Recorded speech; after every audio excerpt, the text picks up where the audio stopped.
Госсовет Коми приступил к рассмотрению проекта республиканского бюджета на следующие 3 года. На неделе парламентарии вместе с профильными ведомствами начали анализировать выполнение государственных программ. Ольга Коняева знает детали. Сильная экономика, привлекательный инвестклимат и развитый промышленный комплекс. К этому стремится республика. Стратегия предполагает снижение зависимости от углеводородов, увеличение и углубление переработки, развитие новых отраслей, в том числе туризма. Дело не одного года, и пока прогноз по увеличению ВРП связывают по-прежнему с добычей, транспортировкой и хранением полезных ископаемых, в том числе и новых. Например, в Усть-Куломском районе уже работает предприятие по добыче природного камня. Сегодня полностью, закрыт момент геологоразведки. Раньше республика была крупнейшим субъектом геологоразведочных работ, которые проводились на многие полезные ископаемые. И сегодня, если понятие у правительства, что в республике есть стекольные пески, торф, песок не берем, марганец и прочий большой спектр полезных ископаемых, которые находятся, близко от Воркуты, близко от Инты, в Уссыльме и Выжимском районе. Вопросы по геологоразведке – компетенция Минприроды, а Минэкономразвития и промышленности готова в свою очередь привлечь инвесторов. Чтобы начать осваивать, а это работы затратные и трудоемкие, предприятия могут воспользоваться льготами. В республике представлены почти все меры поддержки, и спектр их расширяется. Упор на особые зоны хозяйствования. Это отражено в плане диверсификации экономики на 5 лет. Документ утвержден на федеральном уровне. План уже включает 50 инвестиционных проектов, которые обеспечат приток инвестиций в основной капитал в объеме 150 миллиардов рублей и дадут возможность трудоустроить порядка 6 тысяч человек в отраслях, не связанных с добычей угля. О развитии арктической зоны говорят не один год. Льготы утверждены, 9 предприятий получили статус резидента, еще 44 потенциальные. В плане 400 новых рабочих мест. Уже открылось новое кафе-кондитерское в Иркуте. Воплощает проект по глубокой переработке оленины агрокомплекс «Инта Приполярная». Почти готов к работе первый в России завод по производству карбида кальция и ферросплавов в Инте. Продукт из угля и известняка применяется в химической промышленности. Наше предприятие ориентировано на импортозамещение. То есть для того, чтобы перекрыть все потребности России в карбиде кальция. Потому что на данный момент он поступает из Казахстана и Китая. Производство у нас первый запуск по плану декабря этого года. То есть это тестовые запуски и планируем, что выпуск первой продукции. Соответственно, на 2022 год у нас пока в планах порядка 2000 тонн.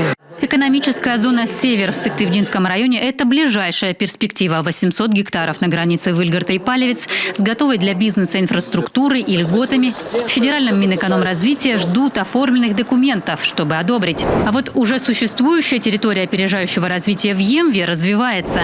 Перечень разрешенных видов деятельности увеличили, благодаря чему началась реализация инвестпроекта по строительству леса-питомника, сеянцев хвойных пород. Посадочного материала в Коми по-прежнему недостаточно.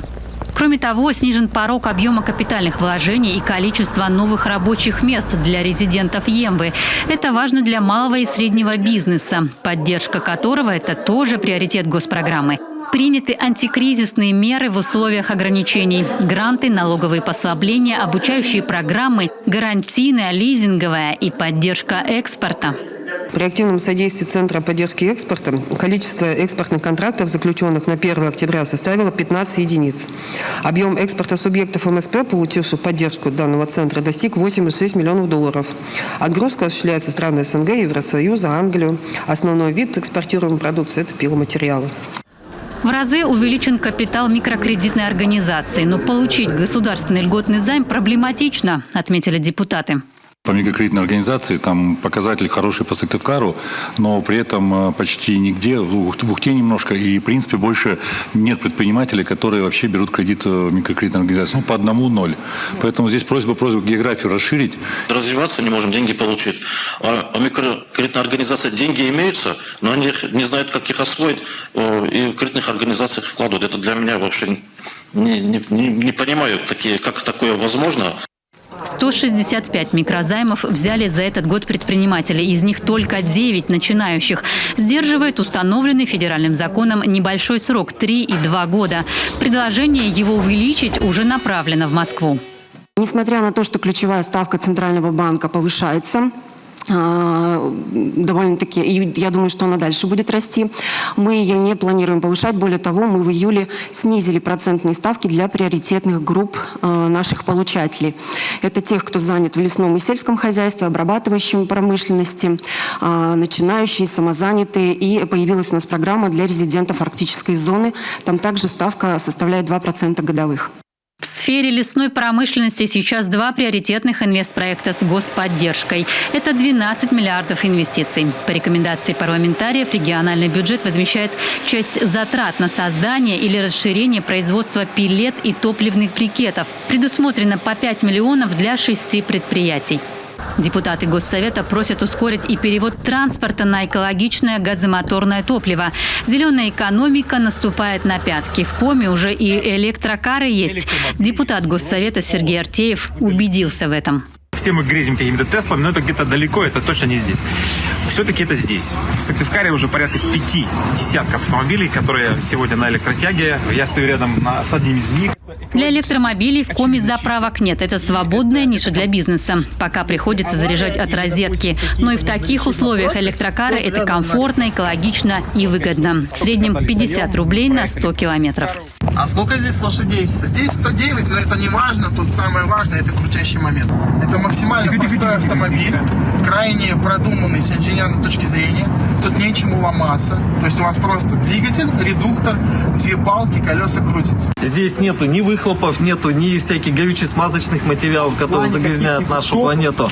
С них эти аккумуляторы перерабатываются. Двигатель, даже если выйдет из строя, его можно размотать и сдать.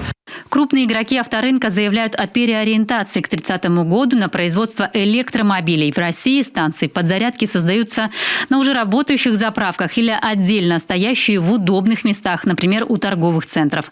В Нижнем Новгороде в этом году появится таких 118. А во Владивостоке в следующем году запускают первый в стране каршеринг электроавто. Дабы идти в ногу со временем, Эльмира Ахмеева предложила создать рабочую группу и начать со столицы Коми. Мы должны рассматривать нынешнее первое рассмотрение госпрограммы как удачное. Значит, вопросы были разные, острые. Какие-то, так сказать, действительно показывают, что есть конкретная недоработка, их нужно обязательно взять во внимание. Но это наша совместная работа с правительством, Государственного совета, для того, чтобы мы приняли осмысленный, хороший бюджет на следующий 3-летний период и на 2022 год во имя нашей республики и наших жителей. Государственные программы – это 96% расходов республиканского бюджета. Немалая доля в этом году пришлась на финансирование развития экономики и промышленности – 1 миллиард 770 миллионов. В 2 раза выше, чем в 2020-м. Итоги пока промежуточные, но, как считает руководитель регионального ведомства, уже есть задел для структурных изменений в экономике на ближайшие 5 лет.